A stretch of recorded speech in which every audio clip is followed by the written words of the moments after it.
Mr. Secretary, all bonds have erased gains after your action yesterday. Do you have further actions planned, and what's your reaction to how they've done? Yeah, well, look, anything that happens within a 24-hour period is noise. And, I think that once the market understands that we are focusing on fiscal consolidation and that we are trying to bring the market back into equilibrium in a thinly traded market, I think, I'm confident that bonds will continue declining. We've got a spike in oil prices today that I don't really understand. Our announcement is for economic action.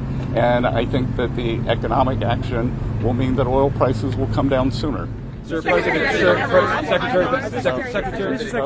yeah, if you could answer, facing the cameras. But for the $40 trillion mark that we passed for the national debt, would you comment on that, and how do we reverse that?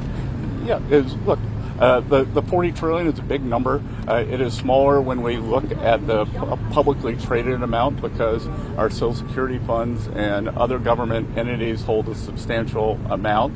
And what we're going to do, we're going to have to grow our way out of this. And as I talked about at G20 in Asheville, we are going to talk about the U.S. growth strategy and encourage the rest of the world to come along with us. We are also, I announced that Director Russ Vought and I have been tasked with looking at fiscal consolidation. I think the numbers are not the actual numbers now. We've had to do substantial tariff refunds due to the court ruling, but with the Section 301 tariffs, I am confident that we will be back to the same level, if not higher, of tariff income for last year, and that is most of the increase in the deficit. And remember, we did not get here in a day. That we were left with a mess. The Biden administration had the highest deficit to GDP in history when we weren't at war or weren't in a recession. For 2025, we brought it down by more than 1%.